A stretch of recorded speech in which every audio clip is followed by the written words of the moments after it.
avant-match. Oui, on va parler un peu d'avant-match, on va parler de tactique aujourd'hui. On va faire un peu de tactique parce que je suis foufou. De l'actualité Barça, parce que Mota, il va peut-être venir. Xavi part en juin. Klopp. Bref, comme vous l'avez bien compris, un peu d'actu, un peu de tactique, un petit avant-match. La classe, quoi. Juste la classe, les gars. Et c'est maintenant.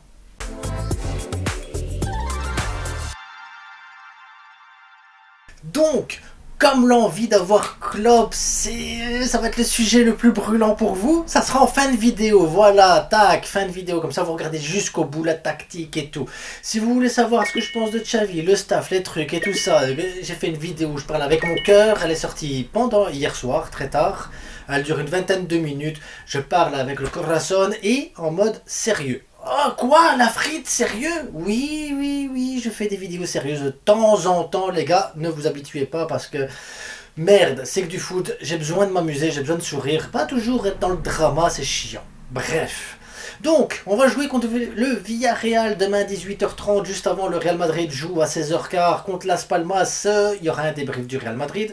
Et évidemment, il y aura le débrief du Barça, parce que voilà, c'est le Barça. Je l'attends, moi, le Barça. Je suis dégoûté du Barça actuellement, mais j'attends le Barça, parce que c'est comme ça que les gars, ça fonctionne.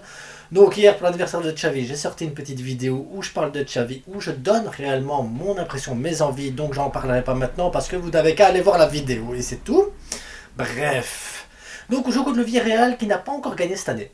Non, le Villarreal n'a pas encore gagné cette année. Ils ont même perdu contre Unionista, que nous on a gagné contre Unionista, parce que le Barça il est trop fort. Ouais, bon.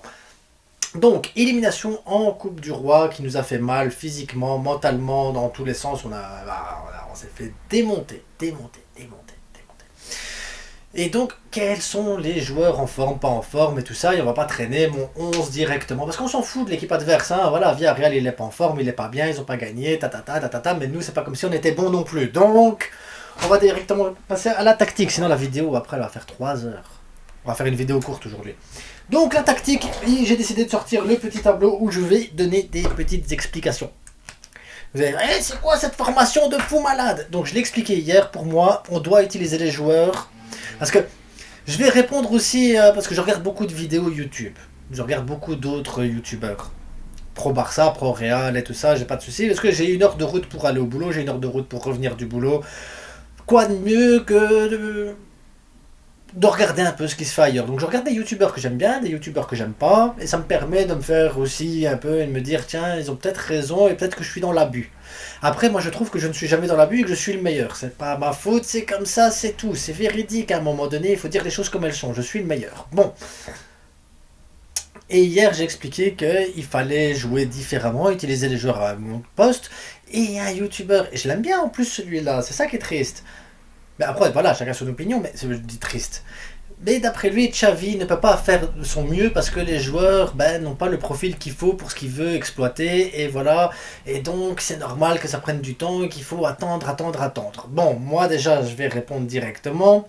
Les profils qui sont là actuellement, c'est les profils que Xavi a voulu. Donc déjà, voilà. Ensuite, si les profils ne sont pas adaptés à ton système, à toi d'adapter ton système aux joueurs qui sont en face, que tu as dans ton effectif, et ensuite, à toi de les mettre dans des bonnes conditions pour qu'ils performent. Voilà, c'est tout ce que j'ai à dire là-dessus. Alors là, tu vas me dire, mais comment tu vas faire? Comme ça, un bon vieux 4-4-2 en losange, un truc dégueulasse, mais qui peut fonctionner avec l'effectif qu'on a. Eh ben oui, Koundé, tu le mets dans l'axe, Aroro, tu le laisses dans l'axe, voilà, déjà là, rien que ça, t'évites de le mettre en back droit. Oh, mais que c'est tactique!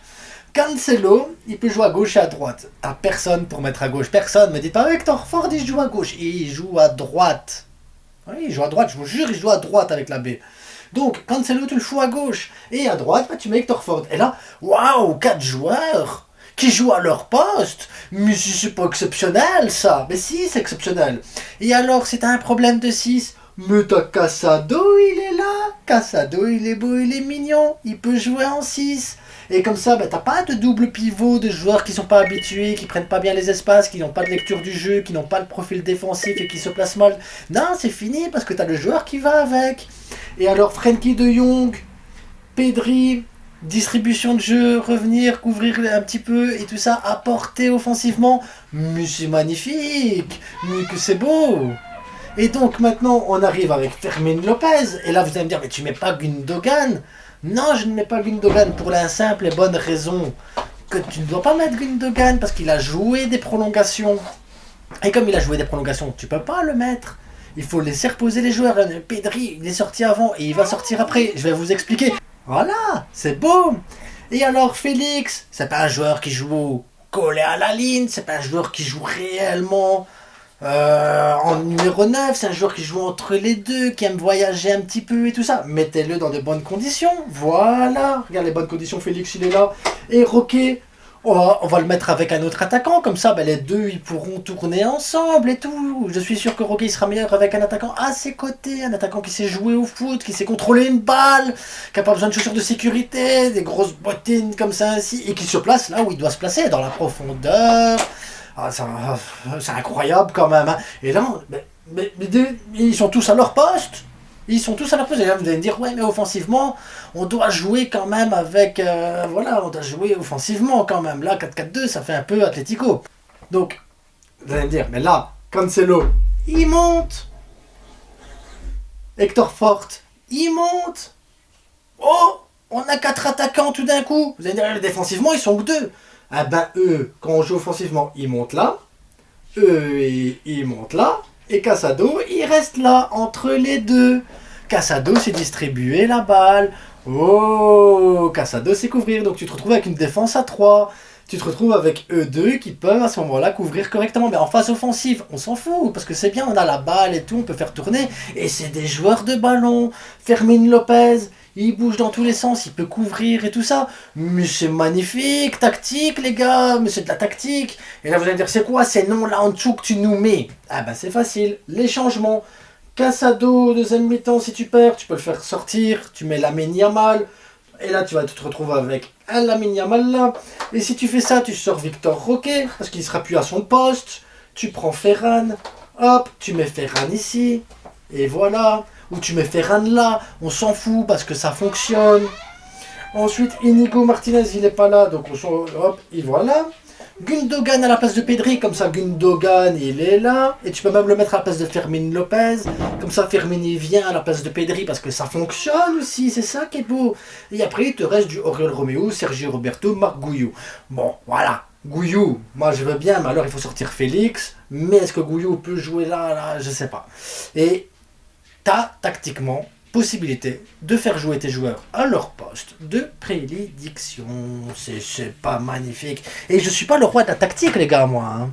Je fais que des choses qui ont du bon sens. Donc on va l'appeler la formation du bon sens. La formation du bon sens. Waouh! 4 attaquants, 4 défenseurs, un numéro 6, de la création, du box-to-box, un numéro 10 qui couvre à peu près tout. Voilà, t'as une équipe. Parce que la formation, on s'en fout. Ce qui compte, c'est l'animation que tu vas mettre derrière. Mais comment tu dois animer les joueurs? Ben, de manière à ce qu'ils puissent se sentir bien. Comment on va le faire en sorte pour qu'ils se sentent bien? En les mettant à leur poste. Voilà, c'est QFD. Et j'ai même pas fait entraîneur de coach. Ça me tue, ça, quand même.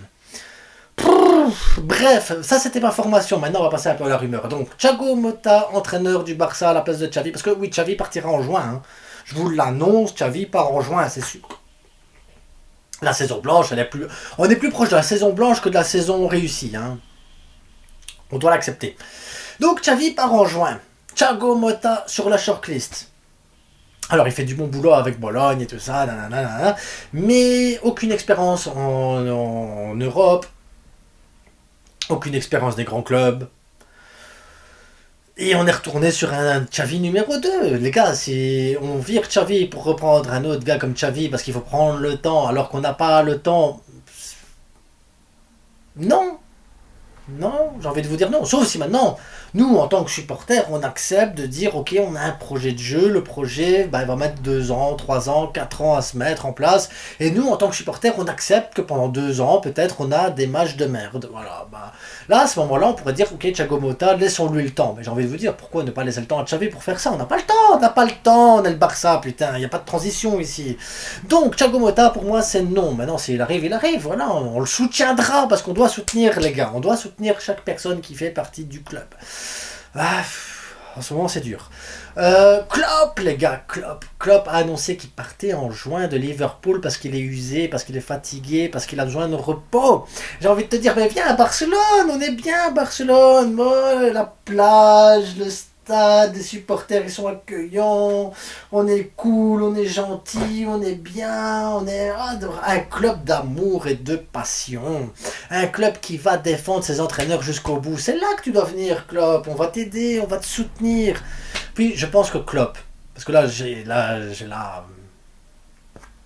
je suis en mode plein d'ironie et tout ça, mais Klopp, s'il arrive au Barça, que tu fais aucun mercato, imaginons tu fais aucune arrivée, tu fais 2-3 départs, tu fais aucune arrivée, tu fais monter des joueurs, Klopp il arrive, et là, Laporta prend ses coronets, il dit voilà, j'ai fait venir Klopp, c'est pour un projet qui va prendre 5 ans. Tu sais qu'avec Klopp ça prendra pas 5 ans. Tu sais que peut-être pendant 1 an ou 2 tu vas galérer parce que ton effectif, l'air de rien, il est dégueulasse. Il est dégueulasse, il faut pas commencer à se cacher et dire oui, mais il est dégueulasse. Mais avec Klopp, tu verras peut-être des choses évoluer, changer et tout ça. Maintenant, il est épuisé et fatigué. Donc si Laporta l'appelle, et il faut qu'il l'appelle quand même, quoi qu'il arrive, il doit, par acquis de conscience, il doit l'appeler. Il faudra qu'on lui laisse le temps. Parce que l'effectif c'est pas Liverpool avec les budgets et tout ça, il faudra laisser le temps. Et j'ai envie de vous dire, avec n'importe quel entraîneur qui va arriver, il faudra laisser le temps de toute façon. Mais Klopp, c'est une certitude. Pour moi, c'est une certitude. Il a un style offensif, il a plus de verticalité, il me fait penser un peu à Luis Enrique pour certaines phases de jeu. Et il y a de l'intensité. Intensité, parce que on en a besoin de l'intensité actuellement. Là, les joueurs, tu as envie de les électrocuter avant le match. Allez, vas-y, connecte-toi pour que tu sois chaud. Pedri comme ça. Imagine. Bref, je suis épuisé. Je suis quand même épuisé, les gars. Mais Klopp, ouais, pour moi, c'est une certitude, il n'y a pas de souci. Parce qu'après, des flics, j'aime pas flics. J'aime pas flics. À la rigueur, Nagelsmann, ça me dérangerait pas. Mais flics, j'y arrive pas. Rien que le nom, déjà, flic, ça va pas. Mourinho, j'ai expliqué hier pourquoi je voulais pas de Mourinho. Si vous voulez mon avis, allez voir la vidéo d'hier. Hop, on clique. Et Klopp, ce serait l'idéal. Franchement, Klopp, ce serait l'idéal. Et je me suis même dit, quand j'ai vu la rumeur, je me suis dit, quitte Liverpool tout de suite, viens au Barça, à côté de Xavi, en tant que conseiller, hein, viens en tant que conseiller, à côté de Xavi, pour que tu prennes la température que tu vois, et tout doucement, tu prépares tes trucs à ton aise, tranquille. Sur la plage, tu vas sur la plage, tu vas même pas la semaine avec Xavi, tu vas voir les matchs, le banc et tout, et la semaine, tu vas à la plage, tu te détends, il y a plein de choses à faire à Barcelone, mille et une choses à faire sympa, en terrasse et tout, et tu te poses tranquille, tu prépares ta saison tranquille là. Voilà, Klopp, je suis prêt à le laisser tranquille à la plage et qu'on le laisse travailler. Ah. Mais Klopp, ce serait l'idéal. Franchement, parce que tu peux pas partir et dire, voilà, Xavi il s'en va et reprendre Marquez par exemple, que c'est encore une expérience. Mota, encore de l'inexpérience. Même l'autre là qui joue à Tottenham ou je sais pas quoi, là, il y a une expérience aussi, là, je sais plus où il est fatigué, bref. Non, il nous faut un entraîneur avec de l'expérience, du charisme, avec de la bouteille, qui connaît tout ça. Il faut ça au Barça pour juin. C'est pour ça qu'hier dans la vidéo j'explique, petit résumé vite fait, qu'il nous faut une présidence, donc Laporta, qui s'active là, maintenant, pour préparer la saison prochaine, pour le banc, pour le staff technique, le staff médical. Tout ça doit se préparer maintenant. Et là, Klopp, là t'es fatigué, viens, je te donne une villa à Barcelone, détends-toi, et regarde tout doucement les projets comme tu veux les faire, et nous, on s'occupe de préparer tout ça et de mettre en place pour que quand tu viennes en juillet, tu sois bien. Ça serait l'idéal, ça serait de faire ça, parce que franchement, Klopp, ouais. Maintenant, je vais pas tergiverser 3 heures, Klopp, il y a peu de chances qu'on l'ait, pour la simple bonne raison qu'il est vraiment fatigué, et que Barcelone est un club épuisant. Très très épuisant. Mais ça serait tellement bien. Tellement bien. Tellement beau. Tellement magnifique. J'oubliais. C'est que du foot, les gars. C'est que du foot. Portez-vous bien. Et on se retrouve demain pour le débrief à chaud Real Madrid, débrief à chaud Barcelone.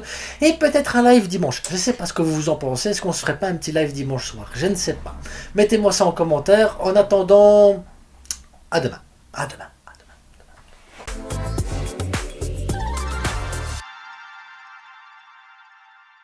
demain. Esteban, chut. Oui, mais chut. Tu restes là. Et chut.